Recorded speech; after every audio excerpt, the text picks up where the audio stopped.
À la fin de cette vidéo, la 205 ici présente aura drastiquement changé. Un changement qui d'extérieur, seuls les connaisseurs pourront se rendre compte, car dans cette vidéo, on va passer en train complet de 205 GTI, et pas n'importe lequel. Un train de 1,9 litre un peu préparé. Le train avant que je compte mettre, je ne te le montre pas tout de suite. D'ailleurs, tu l'as sûrement déjà vu dans la vidéo rénovation du train avant, c'était celui-ci. Parce que là, avant de mettre le train avant neuf, il faut d'abord enlever l'ancien. Pour ceux qui découvrent cette chaîne grâce à cette vidéo, ça, c'est une 205 génération de 1997. Ce qui veut dire 1,4 litre injection. Pour le moment, il va encore rester un petit moment. Car oui, je compte bien le changer. Je suis en train de préparer un 16V 2 litres de 306 S16 que je vais mettre là-dedans. Mais là, ça, c'est pas pour tout de suite. Je suis encore en train de le préparer.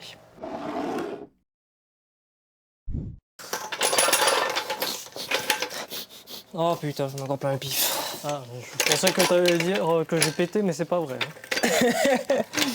Pas cette fois-ci. Parce que là, tu le mets sur quoi pour le lever? Sur le train.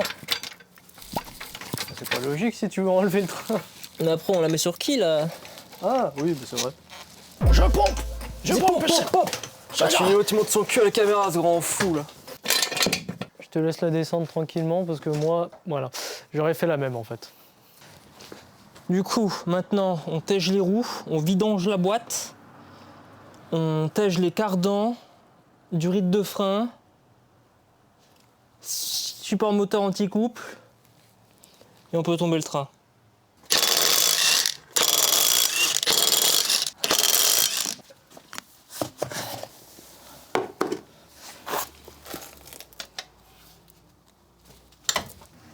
J'ai fait un zizi qui tire sur un dinosaure. Ah, elle est encore belle, hein? Oh! Faut pas regarder le bouchon. Putain, qu'est-ce qu'il me fait, lui? Qu'est-ce qu'il me fait, lui? On le voit bien.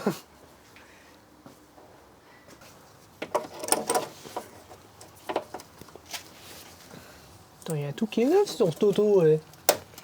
Oh putain, oui. Les mécanos en pellette, il faut les clés à tuyauter. L'autre, il va à la clé à molette, il n'y a rien qui va. Donc ça y va, ça y va. Ne t'inquiète, c'est parce que c'est biodégradable. Telle est ma façon de vivre.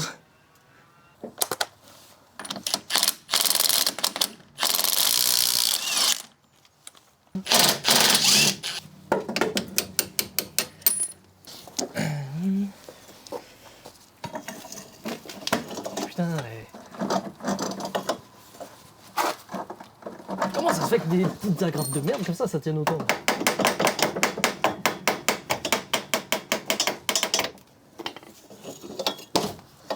Ah putain, je viens d'embrasser ton disque. Ah, il a bon goût? Ah, ça picote. Mais épicé.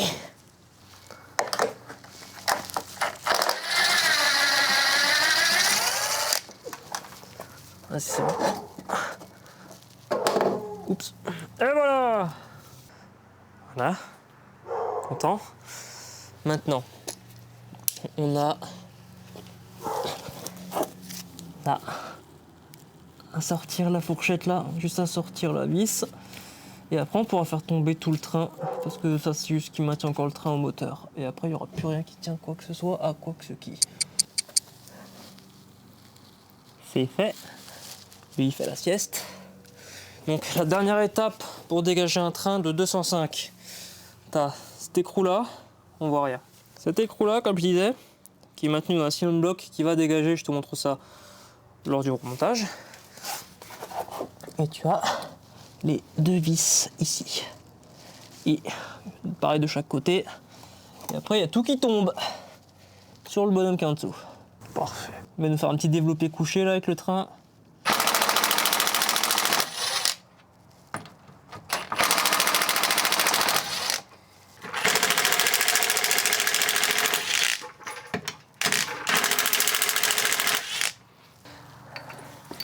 qui est chiant là, vu qu'il y a le cylinder block, c'est que la dernière fois j'avais déjà le problème. Quand c'est grippé, c'est que du coup le cylinder block il tourne. Et s'il pète, vas-y pour enlever l'écrou.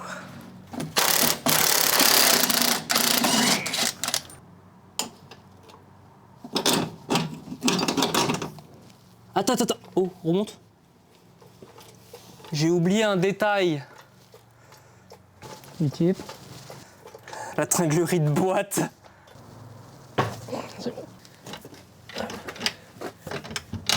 C'est la crémaillère là qui tient.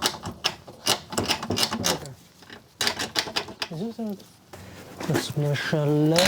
Ah, attends, ouais, il y a encore une tringlerie de boîte. C'est une vis? Ce qui nous fait chier, c'est ça. Non, je sais pas. Là où il y en avait une, non, elle est là. Celle-là, et il y avait celle-là aussi. C'est juste, ça a l'air d'être une vis. Prise 2. On a enlevé pas comme il fallait, mais on verra bien. Ton chapeau. Ouais. Merci bien. Normalement, elle tient plus là.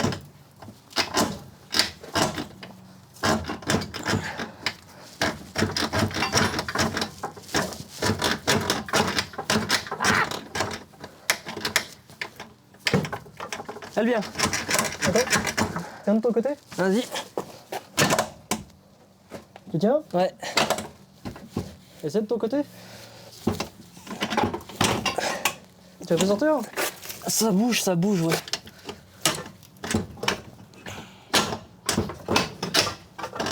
Elle est quasiment tombée là, non? Je pensais encore à quelques centimètres ou deux. Je te jure, je sais pas comment ça se... Bah pas comme ça. On a passé 10 minutes à taper dessus pour décrocher les cannelures de la crémaillère, alors qu'elle n'est pas cannelée.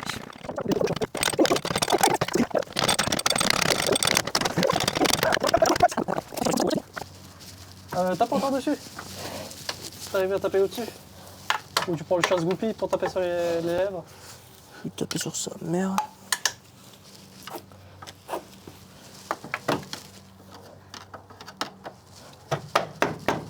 Je peux pas aller plus loin, j'ai le châssis derrière. Mais il est plus loin là. Il tient à rien. Vas-y, fais levier. Lève-le là-bas. Ah, c'est bon. Vas-y, lâche. Ah, j'ai mal au bras.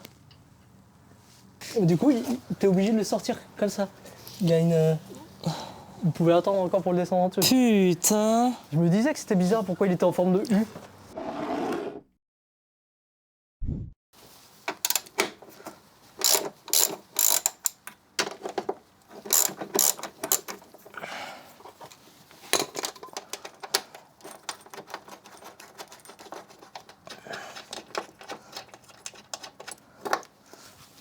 Cette pièce que je viens d'enlever, c'est la différence entre les 205 classiques et les GTI. C'est un cylinder block de train avant. Son but est d'empêcher la transmission de bruit de roulement et de vibration dans l'habitacle pour plus de confort. Pourquoi c'est pas monté dans les GTI? Parce que mettre le train avant sur cylinder block fait en sorte qu'il bouge. Donc, moins précis. Sur internet, tu peux trouver un site qui te vend cette pièce, donc qui est une suppression de celle-ci. Ils vendent ça 180 balles. Alors, moi, j'ai piqué le design, je l'ai redesigné moi-même. Donc cette pièce, c'est moi qui l'ai fait. Je l'ai fait usiner par le daron, qui est usineur, pratique. Je me suis demandé si je pouvais faire une petite série de quelques exemplaires et vous les vendre, afin d'aider quelques-uns de la communauté. Sauf qu'il m'a rapidement dit qu'à faire produire ça par un usineur spécialisé et non pas en usine, bah ça me coûterait 180 balles en fait. Donc j'y tirerai rien, aucun avantage, et que eux en plus ils font pas de la série. Par contre, en installant celle-ci, là tu vois bien la différence d'épaisseur. Il va falloir changer les vis. Base, on a ces vis là. Dans cette pièce, ça ne va pas du tout. Moi, je me suis fait ma petite visserie. Voilà. Et tu remarques que j'ai pas la tige filetée qui sort parce que nous, on va passer en visserie. En vis, c'est beaucoup plus simple et un peu mieux. Donc voilà. Donc on va tout de suite installer ça.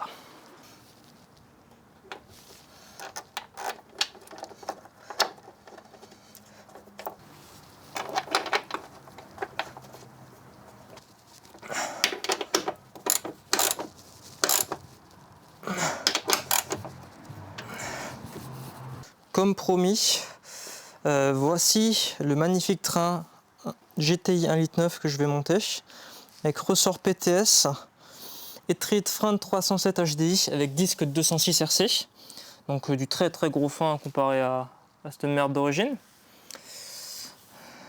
Silent block polyuréthane Powerflex, crémaillère complètement neuve. Et c'est quoi cette bestiole de con? Qui es-tu? Bon, la barre stable c'est une petite, c'est pas une grosse, mais ça c'est pas grave, pour le moment ça devrait faire largement le taf. Et voilà. Non, rien n'est tout beau, rien n'est tout rose, hein. N'y crois pas, hein. Ça va pas se monter aussi facilement. Je vais t'expliquer. Déjà, la crémaillère. Crémaillère de GTI, vois-tu? Voici son petit embout.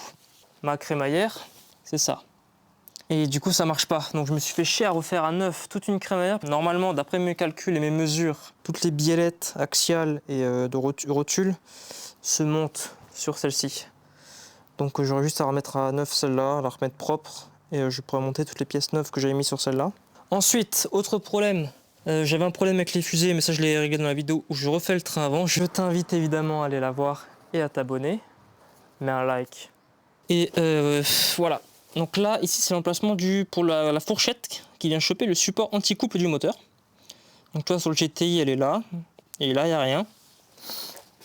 Sauf que sur la mienne j'ai les deux trous et elle est là. Donc j'imagine que ça c'est la position d'anti-couple pour TU et que ça doit être celle pour XU. Dans cette poubelle j'ai un TU. Étant donné que les GTI ont seulement eu des XU, je pense qu'ils ne sont pas fait chier sur les trains de GTI à faire des trous.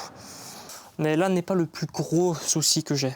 La tringlerie de boîte d'origine, donc fourchette vachement basse avec une fixation un peu bizarre, donc ce n'est pas une boule comme ici, et elle est très proche de là. Sauf qu'ici,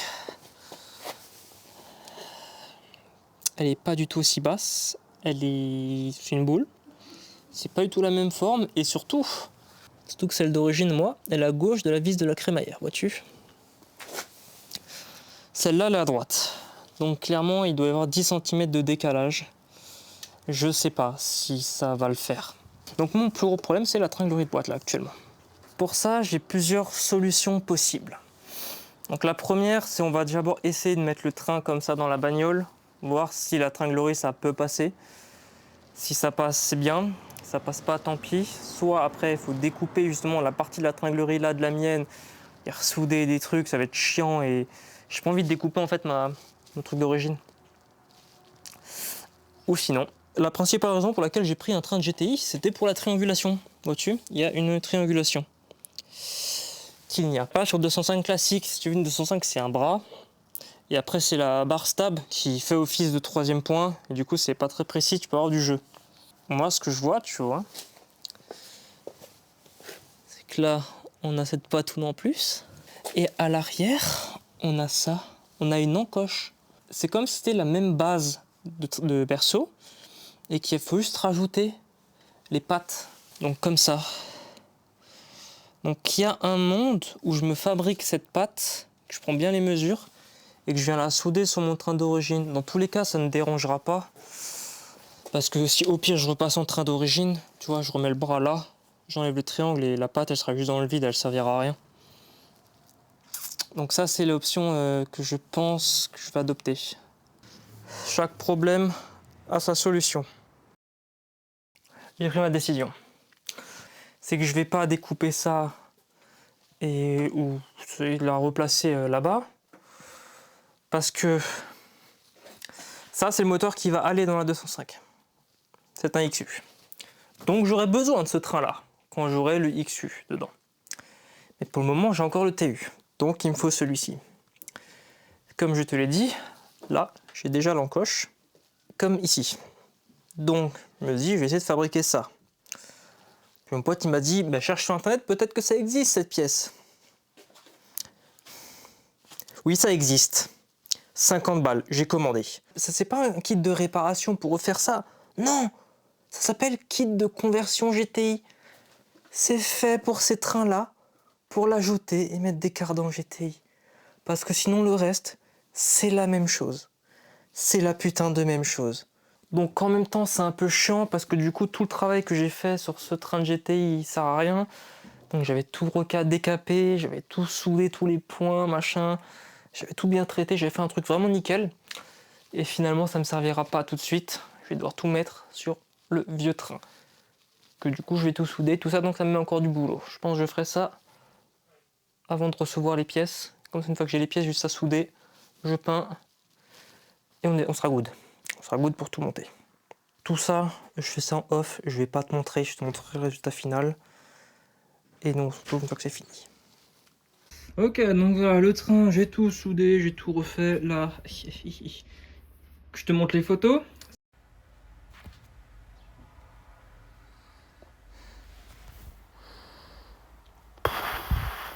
C'était bouffé par la rouille.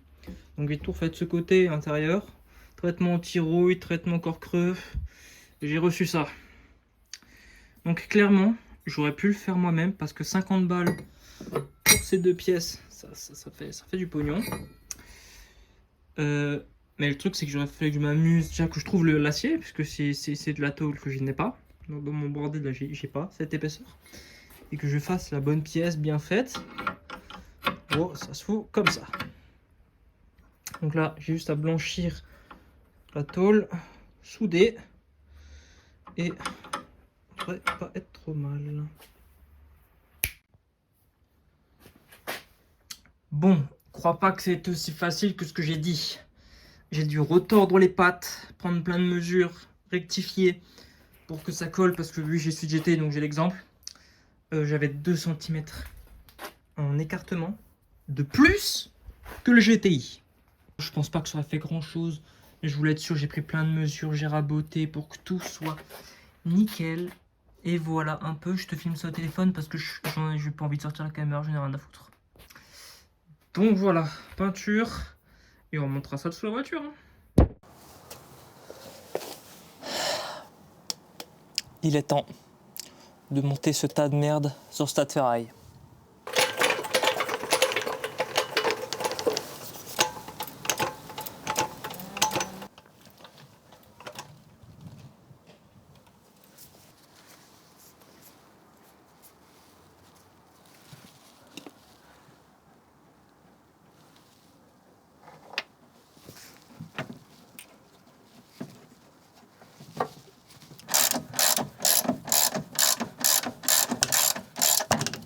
Aïe, serrage au couple, parce qu'on tient quand même un peu à la vie.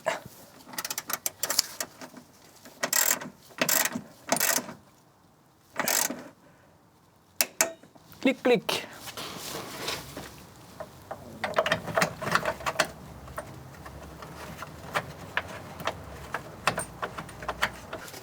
Alors, je graisse les vis pour éviter qu'elles rouillent et qu'elles du coup elles grippent dans la caisse.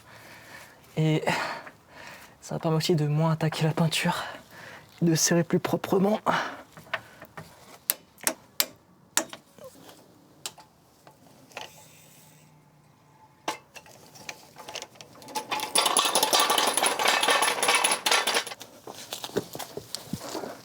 Donc là, tout de suite, je vais remettre le support anti-couple, je vais remettre la crémaillère, les biellettes de boîte. Ouais, je vais déjà faire ça et on sera déjà pas très mal. Je suis dans le flou. Yes.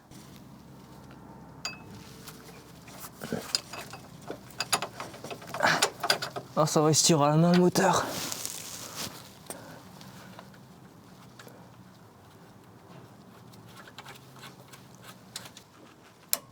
Hop là.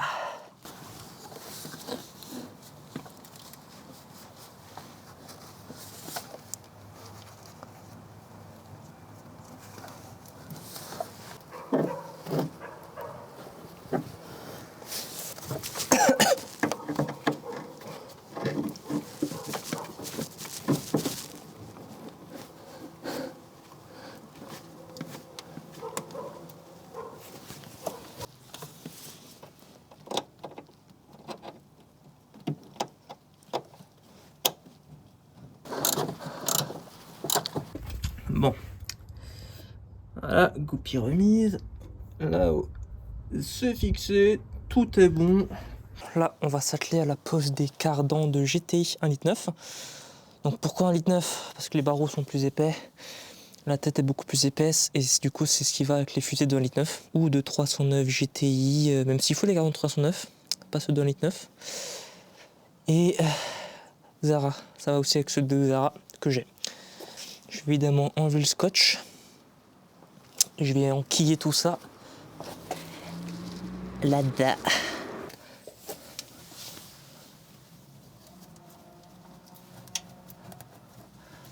Casser la portée du roulement quand même.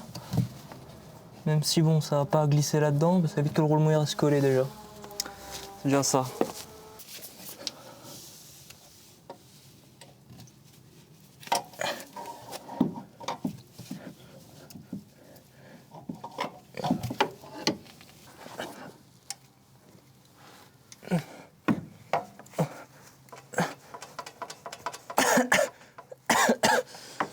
Ah putain, je vais essayer de le rentrer dans la boîte.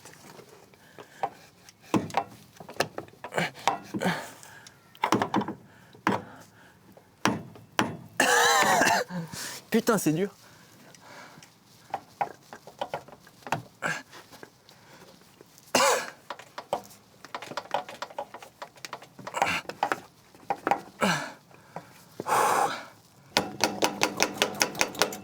Fuck.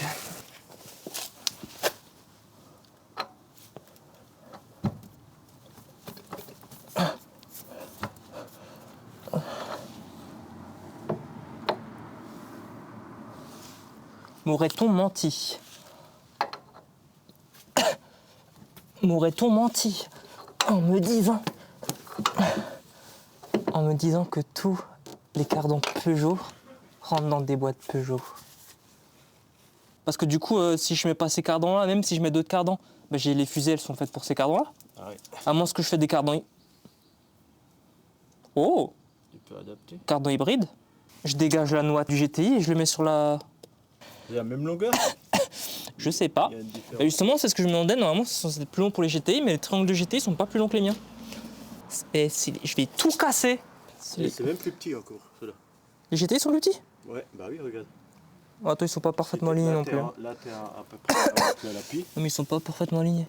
Oui, mais enfin, tu regardes. Putain. Non, parce qu'il faut prendre ça, hein. C'est ça qui rentre dedans. Hein. Oui, mais justement, je vais aligner par rapport à ça. Ah bah, regarde.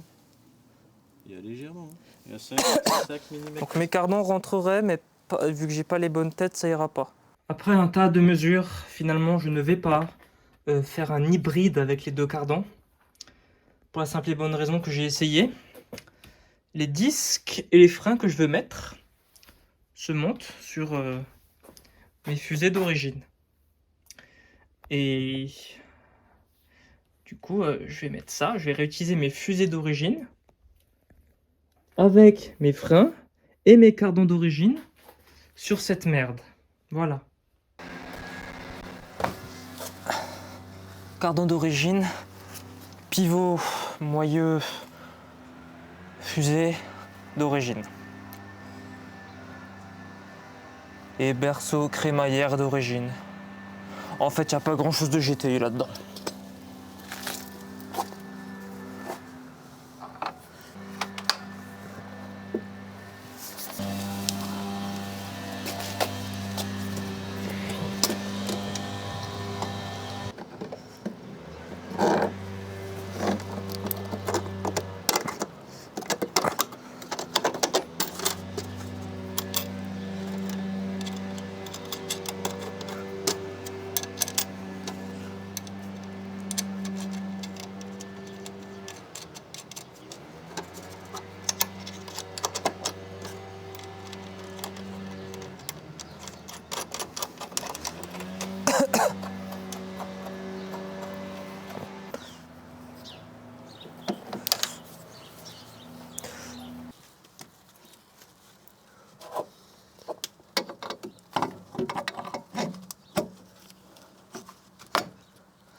Oui, tu ne te trompes pas.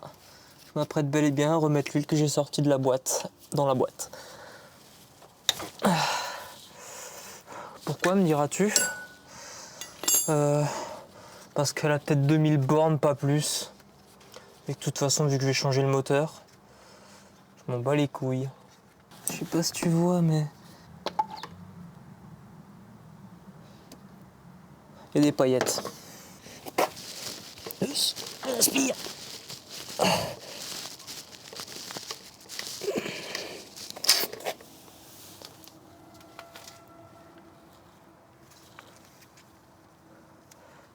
Oh oui, Havelsa Cushion.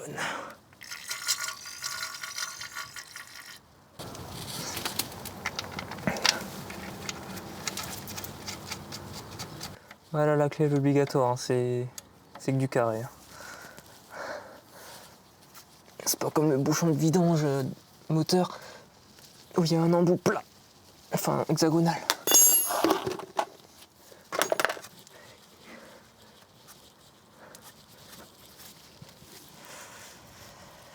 Il y a juste pour le serge au couple des cardans qu'il faut que je pose la voiture sur ses roues. Comme les prochaines roues qu'il y aura là tout de suite, ce sera les roues de GTI parce que j'ai rien d'autre pour faire passer les freins. On ne peut pas accéder à l'écrou. Donc je vais pas mettre les freins. Je vais mettre les roues dorées, je les 13. Je la pose, je serre au couple, je la relève, fous les freins, bing bang boum, bang, grosse roue, rupteur, je suis dedans.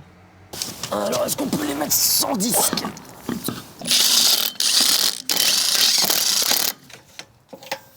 Oula, pas trop vite s'il te plaît.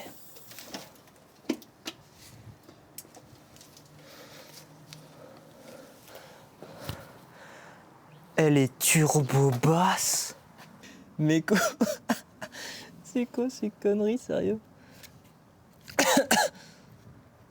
Wesh, c'est quoi ça? Oh, mais le cri, j'arrive même pas à l'enlever là.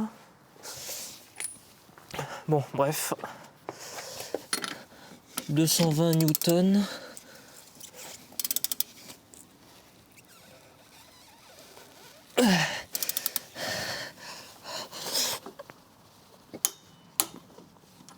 Facile.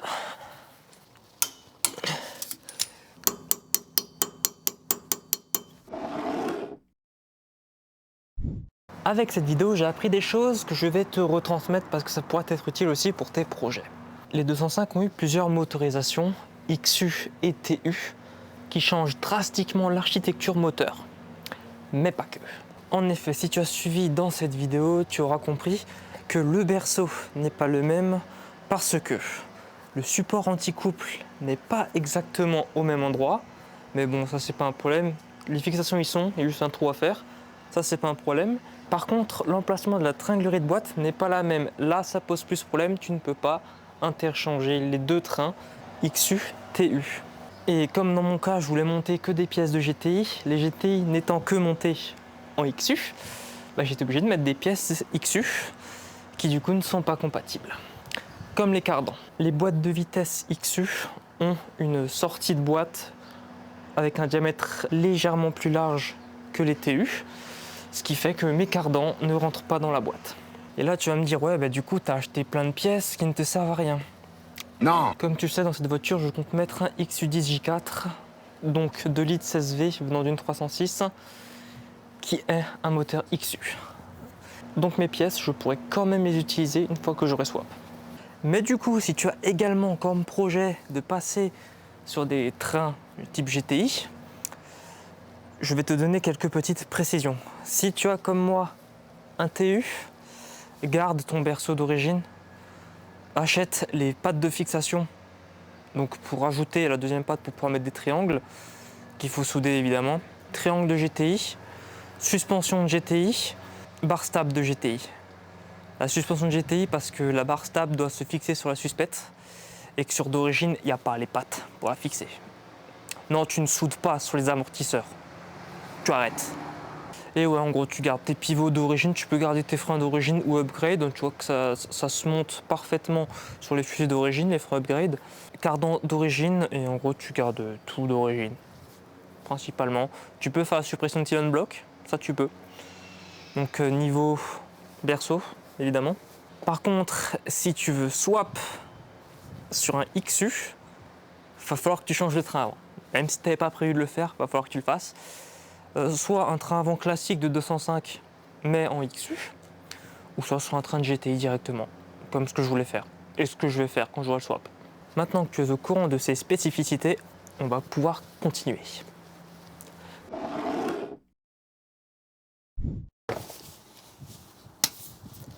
Maintenant, ce qu'il fait, j'ai pas pris de pot de graisse. J'ai besoin de graisser ça. Miam, miam, miam. Alors oui, pour les freins, je sais plus si je vous l'avais dit, mais on est sur des disques de 206 RC et des étriers de 307 HDI 140 chevaux. Et tout ce petit micmac se monte sur des fusées de 205 GT 1.8.9 et des fusées de 205 classiques en fait. Pourquoi se faire chier? Pourquoi aller chercher loin? C'est ça qui est formidable avec Peugeot, c'est que tout est interchangeable en fait. Ils ont fait tellement de pièces en commun pour moins se faire chier. Quasi tout le catalogue est interchangeable. Et ça c'est beau pour les abrutis comme toi, comme moi, qui font un peu de prépa. Et là, tu sais quoi, je vais faire les choses bien, je vais serrer au couple. M12, 34 newtons. Attends, c'est pas du 4.6, 8.8. 91 newtons, on va mettre 34 newtons. Ouais, pour les serrages de couple, j'utilise une application, Camcut. C'est pas sponsor, c'est un truc d'usineur en fait, t'as tous les coupes des avances et tout pour les machines. Et t'as également les coupes de serrage avec comment huiler, galvaniser, tous les trucs à voir, tu vois. Et parce que les constructeurs, les coupes de serrage, ils les sortent pas de leur cul. Hein. C'est en fonction de la classe de la vis, du diamètre de la vis, du filetage de la vis, du diamètre, du M12, tout ça. Et de si c'est lubrifié ou pas. Ils les sortent pas de leur cul, hein. C'est des normes, c'est des trucs normés. T'as pas à te faire chier, à fouiller dans les manuels. Tu prends ce qu'on te donne sur internet, sur les trucs, les tableaux. Enfin, comme ils font un tableau aussi, je l'ai d'ailleurs, mais Camcut c'est plus facile.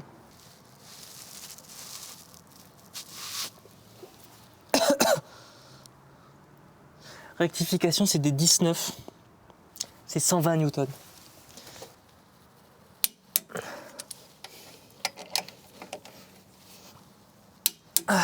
Voilà. Maintenant, du rite aviation, mon copain. Ça rigole plus ici. J'ai les déglingués du piston. Ouais, si je mets de la terre dedans, ça va pas. J'ai les déglingués du piston, on augmente en gamme.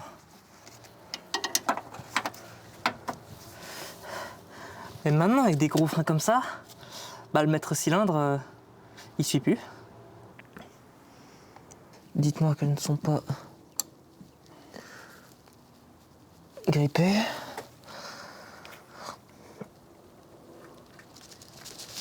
Putain, elles le sont.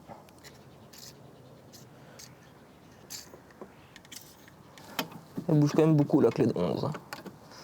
Et la 10, elle rentre même pas. Bingo. Clé de 11, Facom. Bon là justement, c'est toujours pas ça.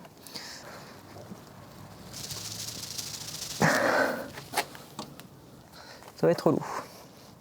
Par contre, lui me fait chier. Comment il s'enlève? En tirant dessus? Ouais. C'est ça, en tirant dessus. Le problème, c'est de l'autre côté, je crois, il passera pas.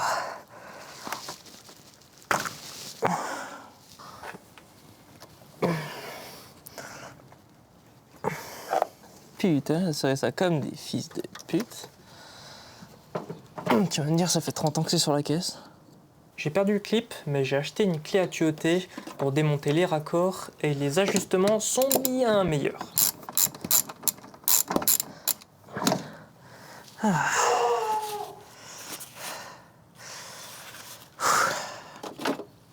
Du coup, à la place de ça, je vais mettre ça. J'ai l'impression que le mien est tout aussi gros.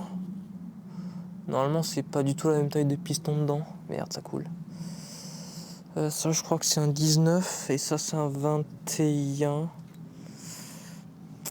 C'en est un qui est censé aller sur les 406 V6. Donc les plus gros freins que tu peux monter d'origine sur Peugeot, sur ce genre de caisse. 4 pistons, Brembo.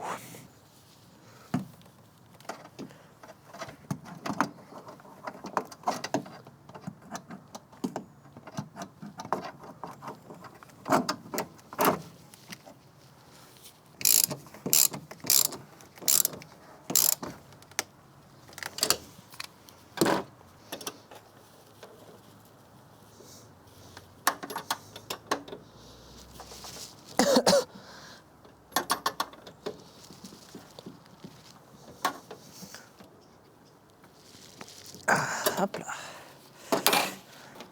Bocal tout propre. Normalement, lui, il a une goupille, je sais pas à quoi elle sert. Du coup, je vais pas la mettre.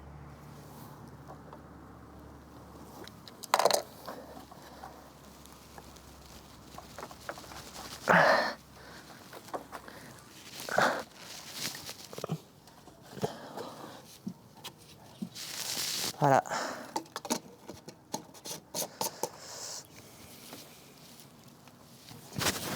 Plus qu'à mettre du liquide. Enfin là, j'attends un peu, je vais laisser ça ouvert parce que j'avais nettoyé avec un peu d'eau dedans parce qu'il y avait pas mal de sédimentation au fond. Un truc gris, assez dur, un peu comme du sucre en fait, fondu. Et il me faut un collègue pour faire la purge.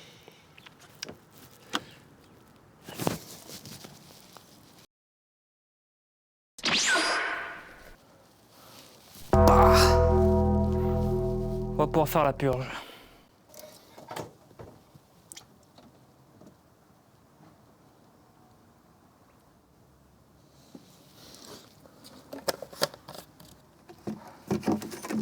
Vas-y, pompe. Au fond.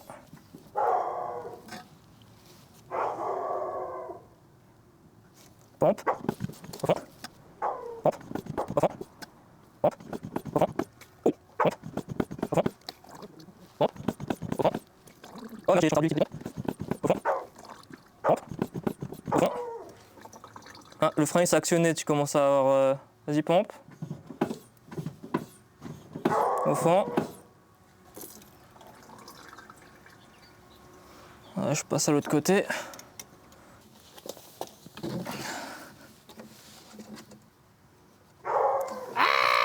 Vas-y, pompe. Et au fond. Yes, il y a du liquide. Pompe. Au fond. How does it feel to breathe when you're dead? They've never seen you out of your head.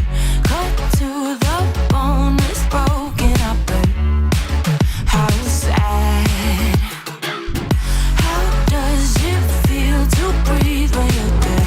They've never seen you out of your head. Cut to the bone, it's broken up, but come alive with me and quit the jealousy. I know you're bored, I know it's boring me. Now come alive, baby, get out the grave and live. I know you're bored.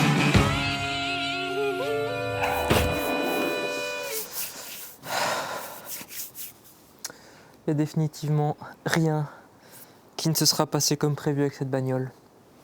Ouais, la fin de cette vidéo devait pas être comme ça. Ça devait pas être ça la fin de la vidéo. Avant de l'emmener au parallélisme, je voulais décranter l'arrière. Parce que l'avant là, il est. Bah, la caisse elle est par terre quoi. Hein. Normalement, mon genou il est censé être en dessous du pare-choc, pas au-dessus. Du coup, je voulais décranter l'arrière pour abaisser l'arrière pour me retrouver avec une assiette de nouveau plane. J'avais commencé à le faire. Impossible de sortir les barres de torsion. Bloqué dedans.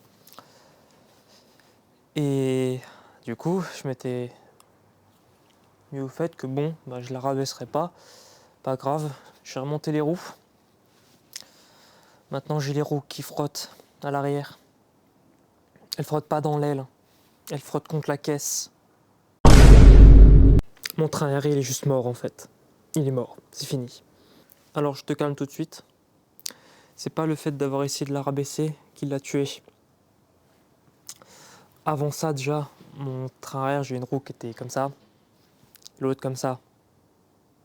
Je sais pas si tu te rends compte, mais c'était déjà n'importe quoi. Donc mon train était déjà mort à la base. Donc d'un côté j'ai une roue qui frotte, et de l'autre côté tout va bien, j'ai de la marge. Donc j'ai tout le train qui s'est fucked up. Ce qui m'empêche de pouvoir rouler la voiture. Parce que vu que ça frotte, je ne peux pas l'amener au para. Et sans para, je peux pas la rouler la caisse, de toute façon. Donc dans cette vidéo, il n'y a vraiment rien qui sera allé. De A à Z. Elle va passer l'hiver comme ça, du coup, ici. Parce que je suis fauché. J'ai pas les thunes pour changer le train arrière. Enfin, pour le réparer, je pourrais. Mais si déjà j'ai envie de mettre un train arrière de GTI, si déjà je fais quelque chose. Et de plus, mes magnifiques freins, je vais me rasseoir. C'est bien, elle a la bonne hauteur pour s'asseoir. Les gros freins que j'ai mis qui sont censés m'améliorer grandement le freinage par rapport aux freins d'origine qui sont vraiment minuscules. J'ai changé le maître cylindre pour qu'ils suivent. C'est un de 406 V6 quand même. Normalement, c'est du 4 pistons qu'il y a dessus. Il n'y a pas de frein.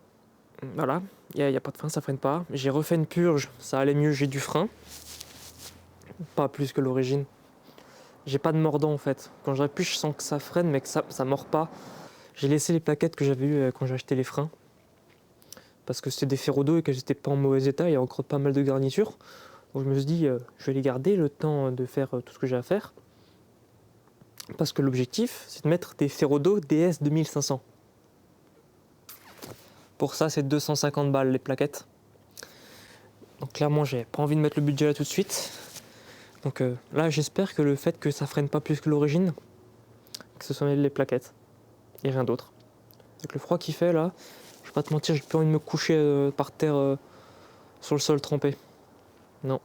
J'ai déjà fait ça la semaine dernière là pour réparer une Corsa, le Carter. Il faisait -5, il commençait à me neiger sur la gueule. Un plaisir. C'est beau de bosser sous la neige, putain! Sur des caisses de mongols où il faut dégager un support de boîte, tout le FAP, l'échappement, pour accéder à des putains de vis de Carter de merde qui fuient ta mère. Oh la neige. Ouais. Et le turbo, la moitié des vis sont foirés, alors qu'il est neuf, c'est un plaisir. Ouais, en plus ça a des belles têtes de merde. Et ça m'a pris. J'ai froid, il fait 0 degré, j'ai froid. J'en ai marre. Mais ouais. Et là, je l'ai un peu vénère là parce qu'en plus, la MX5, ça, je la vois, elle tire la gueule là. J'ai voulu changer les pneus. Donc, on m'a donné. Parce que là, mes pneus ils sont de 2012, ils sont complètement morts, tout secs et tout. Quand il pleut, ça tient plus la route, c'est un enfer. On m'a donné des pneus neige qui sont de 2013, mais qui sont encore très bons, qui sont pas craquelés, rien. Je me dis, je vais les mettre dessus. Comme ça, j'ai des pneus neige parce que ici, c'est obligatoire les pneus neige. Je me dis, comme ça, on va s'amuser un peu en montagne avec. On aura des pneus neige. Nickel. De toute façon, les jantes dégueulasses là, les pneus neige, c'est pas plus mal. J'ai changé un pneu à la main parce que le garage il m'a pas répondu. Donc, j'ai acheté mes outils et j'ai fait ça à la main. J'ai réussi à en faire un. C'était hyper galère, mais j'ai réussi. Actuellement, la voiture elle a une galette à l'avant. Le pneu est fui. Donc on l'a sûrement déchiré en le montant. C'est le plus probable. Parce que après 2013, donc il est quand même sec le pneu, c'était quand même hyper galère à mettre. Donc on l'a sûrement déchiré. Du coup il me reste 3 pneus sur 4 qui sont potentiellement viables. Donc pareil, elle a plus pu rouler. C'est pas la joie en ce moment, on va pas se mentir. C'est pas la joie. Normalement je vais pouvoir cet hiver monter mon moteur au bien au chaud. Parce que j'ai les pièces, j'ai toutes les pièces pour monter le bloc. Cette vidéo s'achève sur une note très négative. J'ai 2 voitures pour quand j'en bricole une, il y en a une qui roule. J'en ai aucune qui roule. Si cette vidéo t'a plu, parce que je t'ai quand même appris des choses sur les trains avant, les swaps, tout ça de 205. Donc ça t'a peut-être quand même donné des informations très utiles. Abonne-toi si t'en as envie, si tu veux voir la suite du projet 205 Maxi Sleeper. Mets un like si la vidéo t'a plu, évidemment. Et merci à vous d'ailleurs. La dernière vidéo que j'ai postée, la sortie de Grange, elle a fait énormément de vues. J'ai d'ailleurs pu monétiser la chaîne grâce à ça. Donc ça me fait plaisir, ça va pouvoir financer les projets à la hauteur de ce que ça me rapporte. Hein. Pas grand chose, mais c'est toujours ça. Et j'espère que ça va suivre dans l'avenir, que toutes les vidéos elles vont marcher. Que cette chaîne puisse s'autofinancer en fait. Parce que là, je bloque, ça fait des mois que je bloque et que ça avance pas mes projets parce que j'ai pas de thunes en fait. Donc voilà. Sur ce, à la prochaine, en espérant que celle-ci elle roule. Ciao.